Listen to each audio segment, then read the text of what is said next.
있는데요. 우리가 5월이 되기 전에 그 전에 어떤 책을 함께 나누고 있었죠? 다 잊어버리셨나요? 우리 요한복음을 함께 나누고 있었죠. 여러분 요한복음 2장으로 가시면 그 예수님이 이 땅에 오셔서 요한복음에서 예수님이 첫 표적을 즉 물이 변하여 포도주를 바꾸시는 그 표적을 어디서 행하셨죠? 갈릴리 가나 혼례 잔치에서 행하십니다. 우리식으로 결혼식에서 그 일을 행하세요. 예수님을 드러내시는 거죠. 여러분 결혼식에서 포도주는 뭘 상징한다고 그랬죠? 그 당시 특별히 유대인에게 있어서 유대인의 혼례법상 결혼식의 포도주는요, 그 결혼식에 가장 필요한 즐거움과 기쁨과 감격을 상징하는 그 산물이 포도주입니다. 근데 그 결혼식에 뭐가 떨어졌죠? 포도주가 떨어집니다. 예수의 어머니도 있고 예수와 그의 제자들이 거기 계시더니 포도주가 끊어진지라.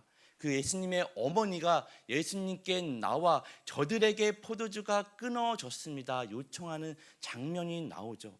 뭘 이야기하는 거죠? 이 시대에 하나님이 없는, 하나님이 만드신 그 결혼 제도죠. 이 성경은요, 창세기부터 요한계시록까지 하나님이 제정하신 결혼 제도로 시작해서 결혼으로 마무리 짓는 책이 창세기부터 요한계시록입니다. 창세기의 에덴 동산에 하나님이 결혼 제도를 만드셨죠. 죄가 들어옴으로 말미암아 그 결혼이 어떻게 돼요? 무너져 내립니다. 흔들립니다. 경고하지 않죠. 이 무너져 내리고 경고하지 않고 진정으로 기쁨과 즐거움과 감격이 있어야 될 그 결혼 관계에 죄가 들어옴으로 말미암아 그 기쁨과 즐거움이 상실된 상태를 포도주가 끊어졌다라고 성경이 이렇게 나타내는 겁니다. 아무리 인간적인 노력과 그 무엇으로 세상의 어떤 것으로도 이 본질적인 문제를 해결할 수 없는 인간의 상태, 이 상태를 이야기하는 거죠. 예수님이 이 땅에 오셔야만 그 요한계시록에 이 땅에 교회를 탄생시킴으로 교회는 이 땅의 신부입니다. 다시 오실 예수 그리스도가 뭐라고 성경은 이야기하죠? 신랑 되시는 예수 그리스도, 그 신랑 되시는 예수 그리스도, 어린 양 되신 예수 그리스도가 이 결혼 제도를 다시 회복시키는 거죠. 그 시작이 요한복음 2장에 예수님이 첫 표적으로 물이 변하여 포도주를 바꾸시는 일은 단지 어떤 기적에 사람들이 열광하고 박수치라는 것이 아니라 진정한 기쁨과 즐거움은 누구로부터 주어진다는 얘기예요. 예수 그리스도로부터 주어진다는 얘기입니다. 우리 가정에 무너져내린 모든 문제, 상실된 기쁨과 즐거움과 감격은 다른 그 무엇이 아닌 예수 그리스도로 말미암아 회복될 수 있음을 이렇게 성경이 우리에게 보여지는 겁니다. 그게 결혼식의 포도주가 끊어진지라. 그리고 이 결혼식의 진정한 주인, 우리 가정의 주인이 누구인지를 예수님이 드러내시고 그의 영광을 나타내심에 제자들이 뭐 했다고요? 믿었더라. 요한복음 2장 11절 말씀입니다. 이 말씀을 띄워주시면 한번 같이 읽겠습니다. 예수께서 시작.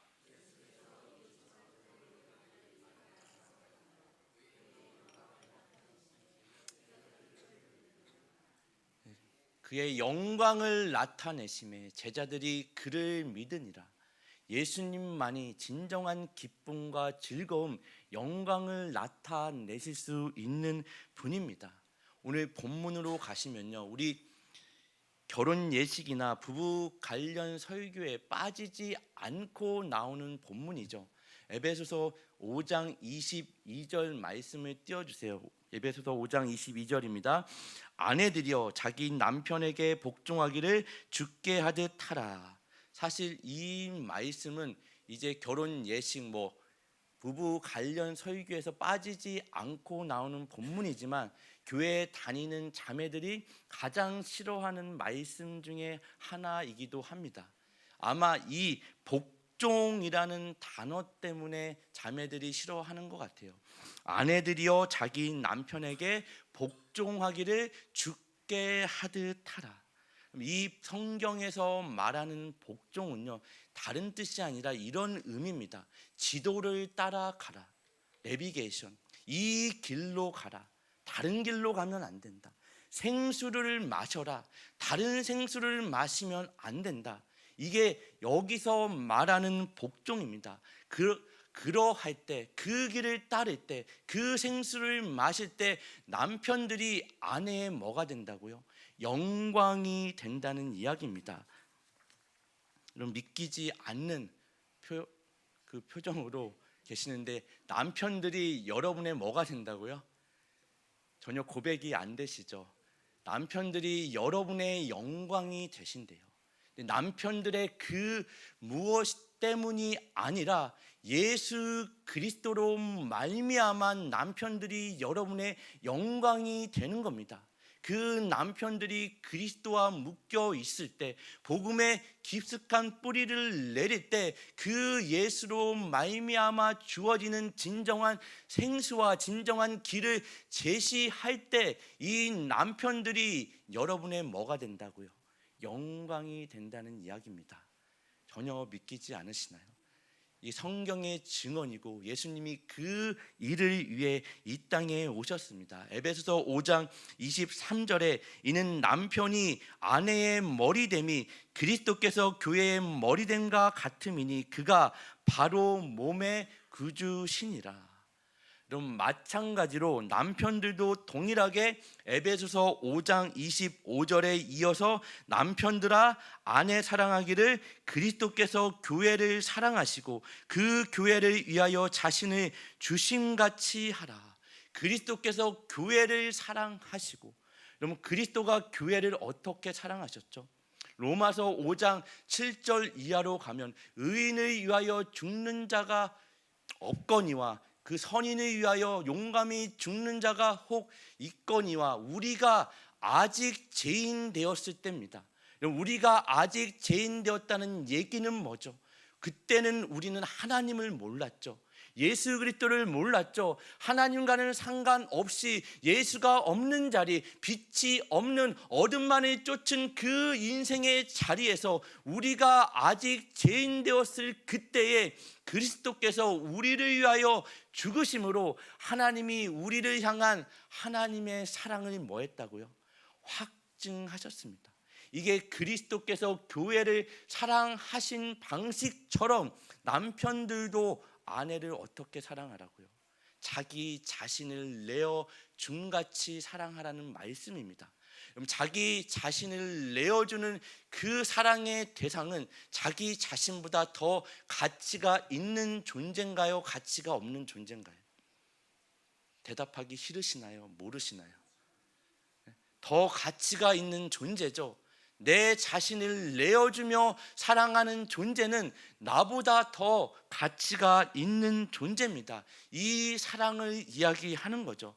여러분, 22절 에베소서 5장 22절에 나오는 아내들이여 자기 남편에게 복종하기를 주께 하듯 하라는 이 말씀을 헬라어 원문으로 보면 복종이라는 단어는 없습니다. 사실 왜 없냐면, 여러분 에베소서 5장 21절로 가시면 이런 말씀이 있습니다. 그리스도를 경외함으로 피차 뭐하라고요?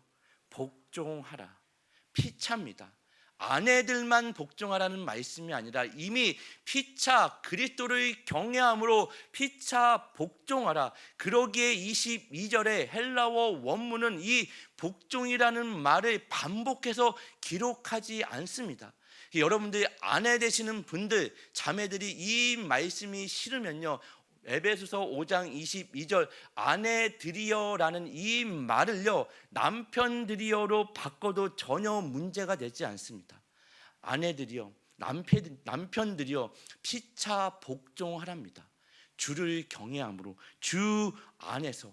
이 말씀을 더 깊이 이해하기 위해서는 앞의 말씀을 우리가 더 좀 살펴봐야 되는데, 우리 에베소서 5장 17절 18절 말씀을 한번 같이 읽겠습니다. 그러므로 어리석은 자가 되지 말고, 시작.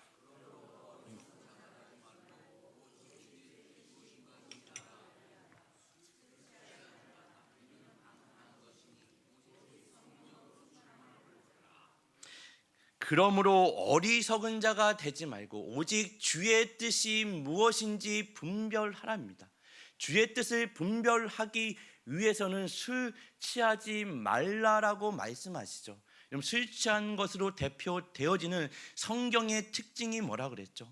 단지 술을 마시고 안 마시고의 문제가 아니라 술 취한 것으로 대표되어지는 성경이 말하는 특징은요, 올바른 사고와 생각을 할 수 없는 상태를 이야기합니다. 책임 있는 말과 책임 있는 행동을 할 수 없는 상태, 사명자로서의 삶의 발걸음을 내디딜 수 없는 상태를 술 취한 상태로 성경이 이야기하는 겁니다. 그럼 술 취한 상태로 온전한 생각을 하신 사람 봤나요? 책임 있는 말과 책임 있는 행동을 하는 사람 봤나요? 술 취하지 말라, 이는 방탕한 것이니, 성경이 말하는 방탕은 뭐라고 그랬죠? 하나님이 없는 모든 시간입니다. 술 취한 자, 그리스도인으로서 책임 있는 말과 행동을 하지 못하며 하나님의 자녀로 그 사명과 책임을 가지고 삶의 자리에서 주어진 조건과 그 여건을 가지고 살아내지 못하는 자들에게 하나님이 없는 겁니다.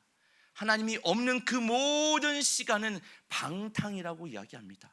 그 자리에는 하나님이 없죠. 그 자리에는 예수 그리스도가 없습니다. 그러기에 성령의 충만함을 받으랍니다.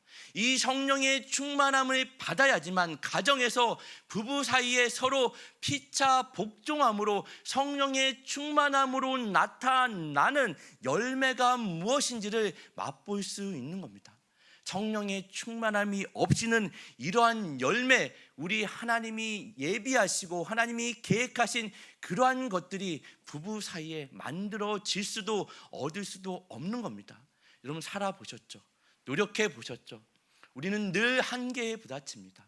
우리의 세상의 그 어떤 것으로 우리의 부부의 관계는요, 온전해질 수 없습니다. 이 예수 그리스도로 말미암아 주어지는 성령의 그 충만함이 여러분 가정에 가득할 때만이 하나님이 원하시는 가정의 모습으로 나갈 수 있는지 믿으시길 바랍니다. 그럼 성령의 충만함으로 나타나는 열매가 뭐죠?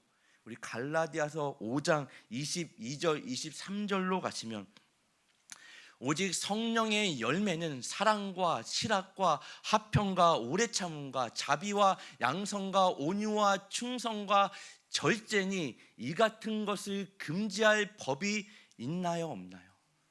그 세상에 무엇도 이 같은 것을 금지할 법이 없다고 성경은 분명히 우리에게 증언하고 있습니다. 사랑의 열매들이 아니라 사랑의 열매입니다. 왜 사랑의 열매라 그랬죠? 이건 복수가 아니라 성령의 9가지 열매가 아니라 사실은 한 가지의 열매입니다. 사랑과 실학과 화평이 있는 사람이 오래 참는 겁니다. 오래 참는데 사랑이 없다, 있을 수 없는 일이죠. 함께 가는 겁니다. 온유한 거죠. 인내하는 거죠. 절제하는 거죠. 충성하는 거죠. 충성하는데 절제가 없다, 있을 수 없는 겁니다. 성령의 충만함은 이 하나의 열매로 그리스도의 삶에서 드러나는, 당연히 맺혀지는, 내가 그리스도 안에 있을 때, 그 안에 깊숙이 뿌리를 내릴 때 나로 말미암은 것이 아니라 예수 그리스도로 말미암아 자연히 맺어지는 뭐라고요? 열매입니다. 나의 그 무엇으로, 세상의 그 무엇으로 맺어지는 열매가 아니라 예수 그리스도로 말미암아 맺어지는 이 열매가 서로 피차 복종할 수 있는 상태로 우리를 만드는 겁니다. 우리를 묶는 겁니다. 여러분, 부부가 된다는 것은 하나님의 일하심의 방법이고 하나님이 우리에게 주시는 신비한 인도입니다. 에베소서 5장 31절 32절 말씀 함께 보겠습니다. 여러분, 저와 함께 지금 가고 계시죠? 저 혼자 하고 있나요? 좀 어렵나요? 같이 저랑 함께 가셔야 됩니다. 저 혼자 이렇게 소리 지르다 내려가면 정말 이 시간 여러분 하나님 앞에 나와 하나님의 말씀을 사모하며 말씀이 들려지고 신기고 그 신겨진 말씀이 열매를 여러분 삶에 맺어야죠. 그냥 돌아가면 안 되잖아요. 함께 가시기를 바랍니다. 우리 에베소서 5장 31절 32절입니다. 그러므로 함께 읽겠습니다. 시작.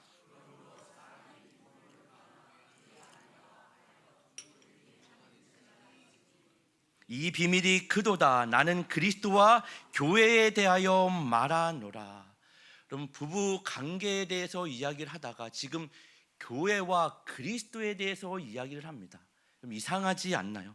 그럼 창세기로 가시면요, 창세기 2장 18절에 하나님이 모든 것을 창조하시고 이제 아담을 지으셨죠. 그 아담을 지으시고 하나님이 이런 말씀을 하세요.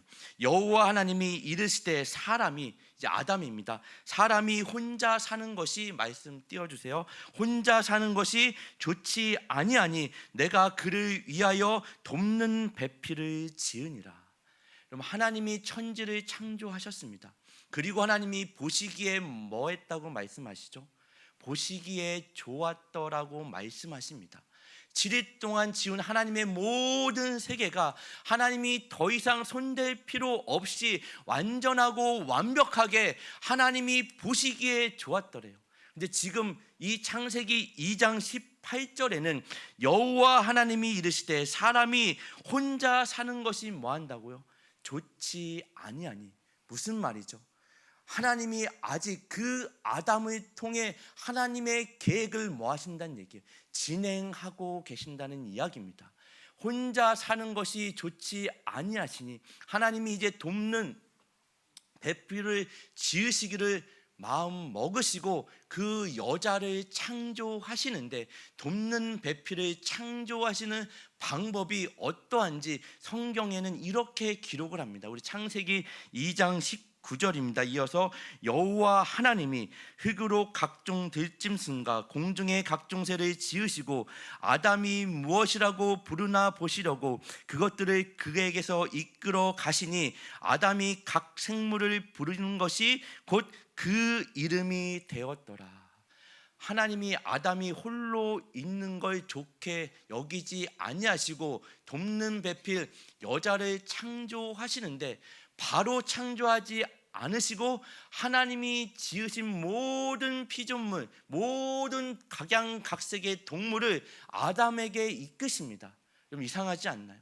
바로 여자를 창조해도 될 것 같은데 모든 피조세계에 하나님이 지으신 모든 동물, 모든 피조물들을 아담에게 이끄시고 아담에게 이름을 짓게 합니다.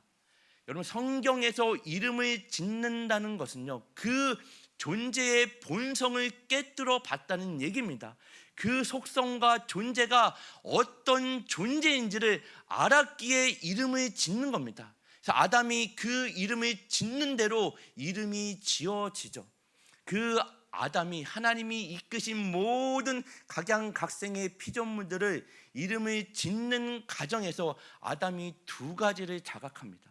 두 가지를 깨달아요. 모든 피조물, 하나님이 만드신 모든 동물과 생물은 다 뭐가 있죠? 짝이 있더라고요. 아담만 짝이 없습니다. 그럼 지금 우리 청년들도 몇 명 있는데 교회에 오시는 싱글들은요, 이걸 늘 자각하셔야 돼요. 교회에 올 때마다 왜 나는, 커플들을 볼 때마다 나는 왜 싱글이지? 그걸 자각하시고 깨닫고 하나님께 구하셔야 됩니다. 구하세요. 정말 세상에 나가 수많은 커플을 보면서 왜 나는 싱글이지? 이걸 아담이 깨달았다고요. 자각했다고요. 나는 왜 혼자일까? 여러분, 이 자각이, 이 깨달음이 있는 은혜가 있기를 바랍니다. 그러기에 제가 몇 번 얘기했죠. 운명적인 여인을 만났을 때 필요한 건 뭐라고요? 용기인가요? 지혜인가요?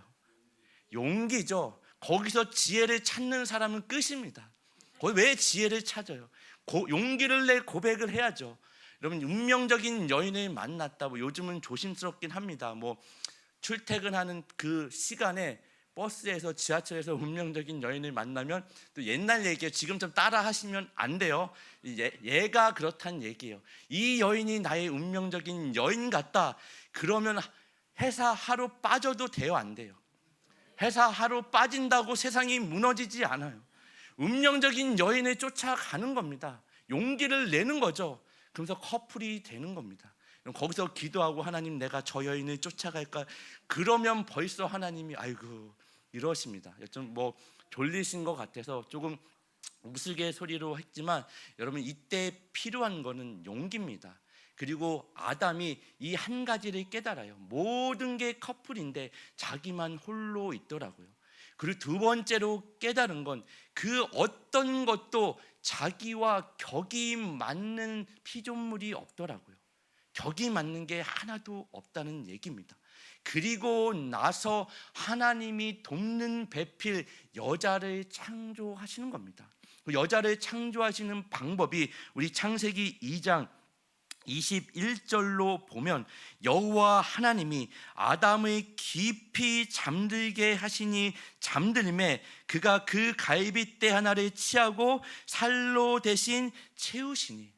여러분 이 창세기 2장 21절 말씀은요 성경 안에서 굉장히 중요한 신학적으로 중요한 말씀입니다. 뭐 저 목사님은 다 중요하다고 얘기. 사실 성경이 다 중요하지만 여러분 이 말씀을 제대로 이해하지 못하면 성경 전체의 맥락을 알 수 없습니다. 하나님이 그 아담을 깊이 잠들게 하십니다. 이 아담은 성경에서 누굴 예표하는 인물이죠? 오실 메시아 예수 그리스도. 이 첫 번째 아담은 실패한 아담입니다.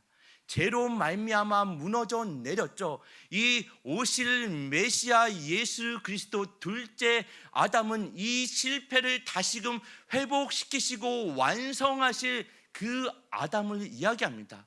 여러분 로마서 5장 14절로 가시면 그러나 아담으로부터 로마서 5장 14절 띄워주세요. 그러나 아담으로부터 모세까지 아담의 범죄와 같은 죄를 짓지 아니한 자들까지도 사망이 왕노릇하였나니 아담은 오실 자의 모형이라. 아담은 오실 자의 뭐라고요? 모형이라. 그래서 성경의 첫 번째 아담의 첫째 아담 예수 그리스도를 둘째 아담이라고 이야기하는 겁니다. 이 아담으로 인해 죄가 들어왔죠. 모세의 율법에 이르기까지 죄의 사망 아래 죄가 왕노릇하는 자리에 있더니 둘째 아담 예수 그리스도가 오심으로 우리를 이 죄의 왕노릇하는 이 사망의 자리에서 우리를 어디로 옮기세요? 생명의 자리, 하나님의 자녀의 자리로 옮기시는 겁니다. 그 일을 위해 반드시 필요한 게 뭐냐면 오늘 창세기 2장 21절을 보시면 여자를 창조하는 가정 가운데 이 예수 그리스도를 예표하는 아담을 어떻게 했다고요? 깊이 잠들게 하시매. 성경에서 깊이 잠들게 했다는 얘기는 죽이셨다는 얘기입니다. 죽었다는 얘기예요. 그리고 그 죽으시고 거기서 뭘 하나 취하시죠? 갈빗대 하나를 취하십니다. 예수 그리스도가 이 땅에 오셔서 그 십자가에서 죽으심을 이렇게 예표하는 겁니다. 갈빗대는 여러분 갈빗대는 어디에 있어요? 모르시나요? 대답을 안 하실 건가요? 갈빗대가 어디에 있어요? 그럼 옆구리에 있잖아요. 그럼 구약에서 갈빗대는 신약에서 어떻게 번역이 되냐면 옆구리로 번역이 됩니다. 그럼 옆구리 하면 생각나는 인물이 있지 않나요? 생각나는 사건이 있지 않나요? 예수 그리스도의 십자가의 사건이 떠오르지 않나요? 그럼 요한복음 19장 34절로 가시면 그중 한 군인이 창으로 옆구리를 찌르니 곧 피와 물이 나오더라. 예수 그리스도가 하나님이 그를 죽이시죠. 그의 갈빗대 옆구리를 치하십니다. 그 요한복음 20장 20절 25절에도 이 말씀을 하시고 손과 옆구리를 보이시니 제자들이 주를 보고 기뻐하더라. 25절에 다른 제자들이 그에게 이르되 우리가 주를 보았노라 하니 도마가 이르되 내가 그의 손에 못자국을 보며 내 손을 그 옆구리에 넣어보지 않고는 믿지 아니하겠노라 하니라. 여기서 사용된 단어 옆구리가 지금 창세기에 나오는 갈빗대입니다. 하나님이 그 아담을 깊이 잠들게 하시고 갈빗대를 치하는 이 그림은 장차 오실 둘째 아담 예수 그리스도를 십자가에 내어 주시고 누가 죽이시죠? 하나님이 죽이십니다. 하나님이 죽이시죠. 깊이 잠들게 하시죠. 그 옆구리를 치해 이 땅의 여자, 이 땅의 교회, 이 땅의 신부된 교회를 탄생하게 하는 겁니다. 놀랍지 않나요? 그러기에 에베소서 5장 31절 32절은 이렇게 말씀을 하는 겁니다. 그러므로 사람이 부모를 떠나 그의 아내와 합하여 그 둘이 한 육체가 될지니, 창세기의 말씀이죠. 이 비밀이 크도다. 나는 그리스도와 교회에 대하여 말하노라.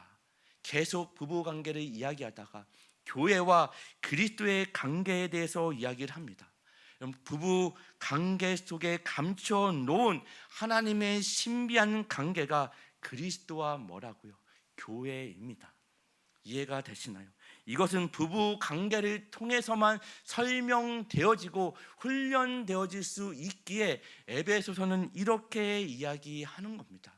여러분, 혼자 사는 게 쉽나요? 같이 사는 게 쉽나요? 물어보는 제가 어리석나요? 여러분, 혼자 사는 게 쉽죠. 둘은 어렵습니다. 하지만 하나님의 지혜가 이 안에 담겨져 있죠. 혼자는 쉽지만 혼자는 만들어낼 수 없는 그리스도 안에 깊숙이 뿌리 내어져 있는 그리스도의 십자가의 죽으심으로 만들어낸 이 땅의 신부 교회, 그 가정 안에서, 부부 관계 안에서 하나님만이 만들어낼 수 있는 걸 만들어내는 겁니다. 우리는 만들 수 없죠. 혼자가 쉽죠. 하지만 하나님이 우리를 묶으셨습니다. 그리스도와 함께 하나님이 우리를 묶어 한 가정을 이루게 하시고, 하나님이 없이는, 예수 그리스도가 없이는 만들어낼 수 없는 것을 그 부부 관계 속에서 요구하시는 겁니다. 이해가 되시나요? 그 에베소서 5장 우리 15절 16절로 가시면, 그런즉 너희가 어떻게 행할지를 자세히 주의하여 지혜 없는 자같이 하지 말고 오직 지혜 있는 자같이 하여 세월을 아끼라. 때가 악하니라. 지혜 없는 자같이 하지 말고 지혜 있는 자같이 하여 뭐하라고요? 세월을 아끼라. 무슨 말씀이에요? 주어진 오늘 하루를 살라는 얘기입니다. 어떻게요? 예수의 이름으로 여러분이 늘 원망하고 불평하는 그 주어진 조건과 그 삶의 자리에서 주어진 하루를 살라는 얘기입니다. 누구와 함께요? 부부와 함께. 그 그리스도와 묶인 가정 안에서 이 지혜를 만들어내라는 이야기입니다.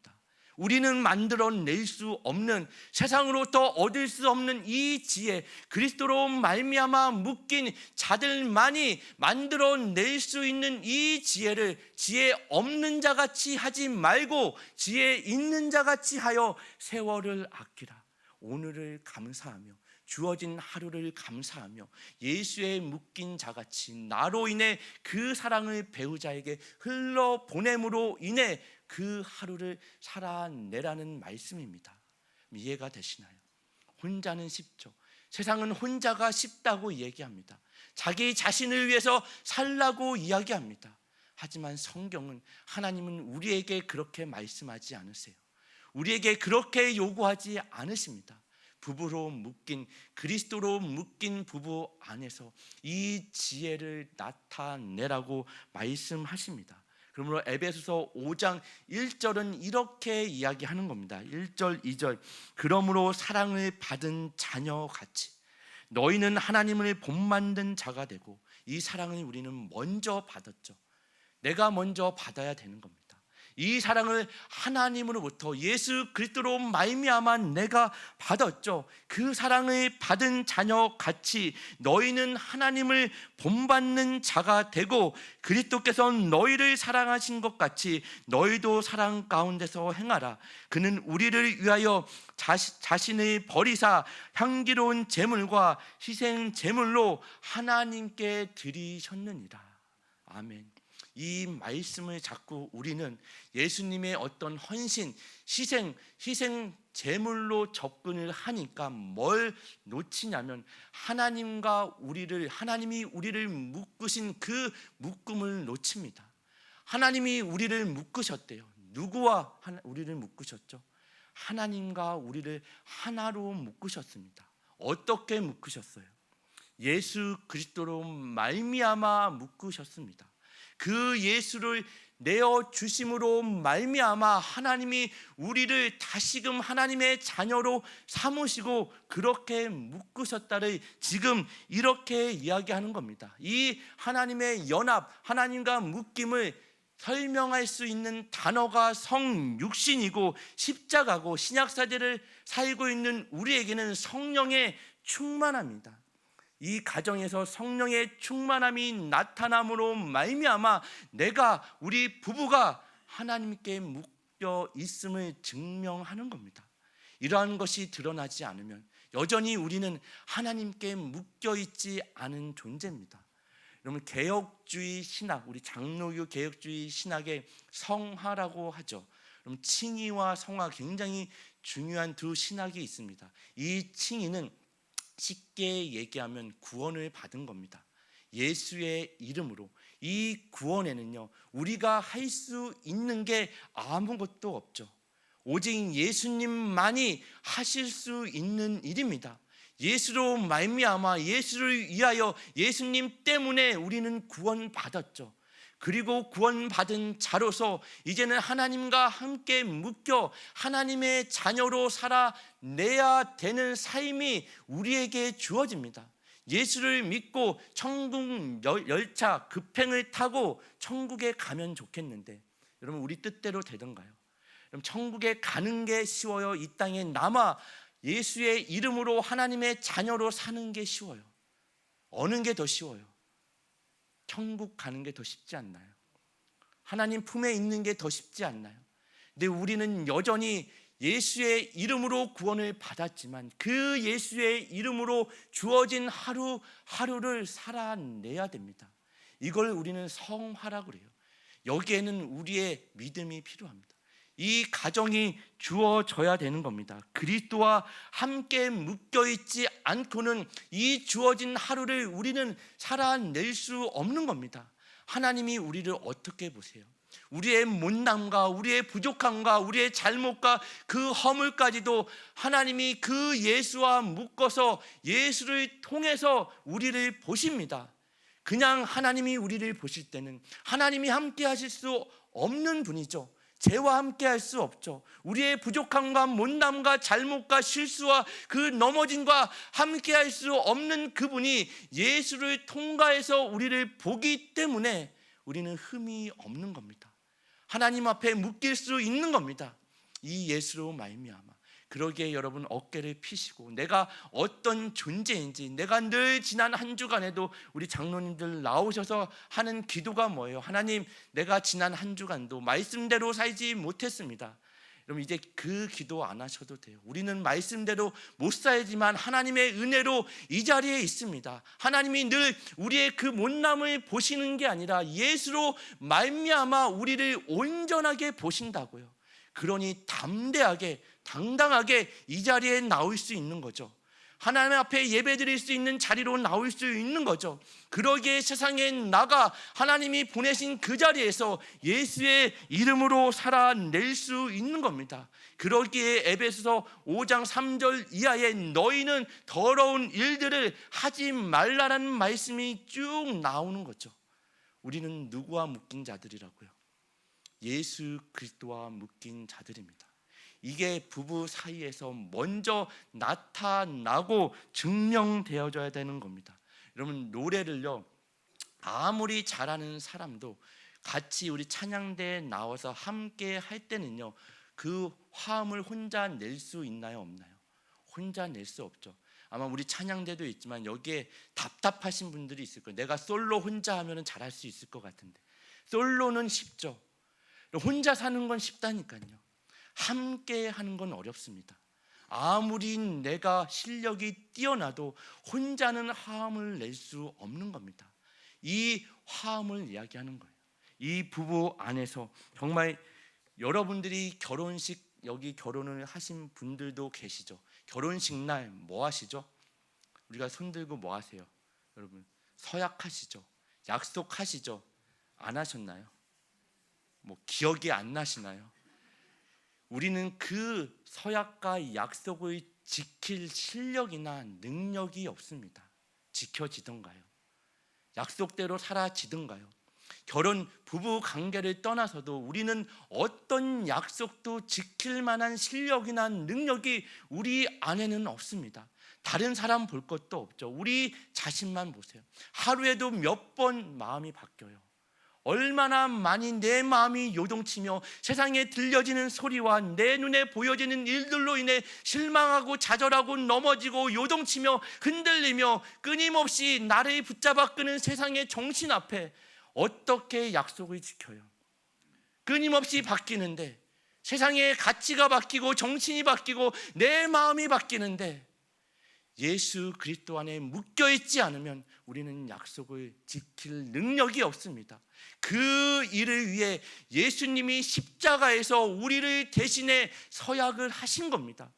깊은 잠을 하나님이 주심으로, 그 갈빗대 옆구리를 내어 주심으로 하나님이 십자가에서 내가 너를 포기하지 않는다, 내가 너를 묶었다, 연합했다, 하나님의 자녀로 삼았다, 이 서약을 누가 하셨다고요?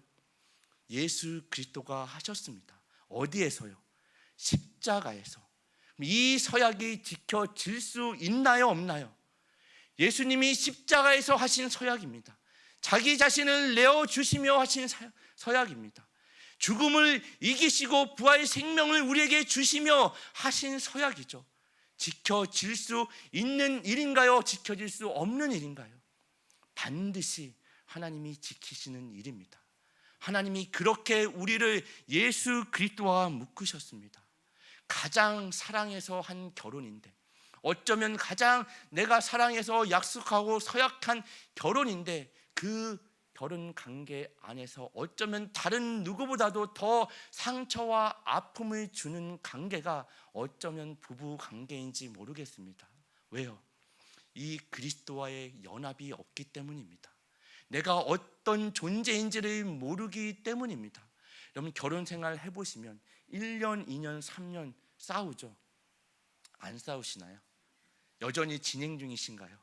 주님이 오실 때까지 이 싸움은 멈추지 아니하리라. 누가 이기나, 네가 이기나, 내가 이기나, 정말 누가 더 강한지, 어쩌면 이 가정일지 모르겠지만 여러분 왜 싸우죠? 여러 가지 요인과 이유가 있겠지만 상대방이 바뀌기를 원합니다. 하지만 바뀌던가요? 안 바뀌죠. 내가 바뀌는 겁니다. 상대방이 바뀌는 게 아니라 내가 그리스도와 묶여 있을 때 나로 말미암아 성령의 충만함으로 피차 복종할 수 있는 상태, 그 사랑이 나로 인해 뭐 하는 거죠? 흘러가는 겁니다.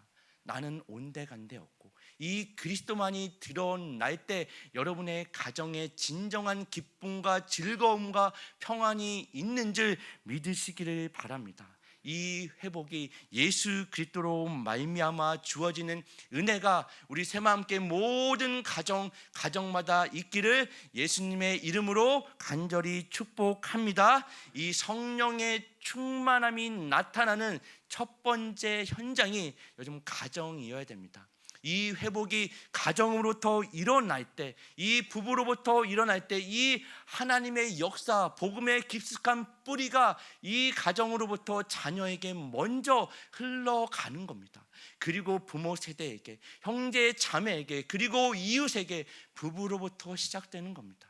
여기서부터 시작되지 않고 만들어지지 않으면 그 어디서도 만들어지거나 시작될 수 없음을 믿으시고 우리 가정에 예수님과 묶인 부부 관계로 말미암아 이제는 무너져 내린 그 가정의 관계가 회복되고 세상의 가치관이 아닌 하나님의 말씀만이 진정한 길이요 진리요 생명 되신 예수 그리스도가 우리 가정의 주인 되시고 그분의 통치 아래 그분의 다스림을 받는 가정 되시기를 결단하시고 이 결단을 담아 우리 왕이신 예수님을 고백하는 찬양을 하나님께 올려드리기를 원합니다.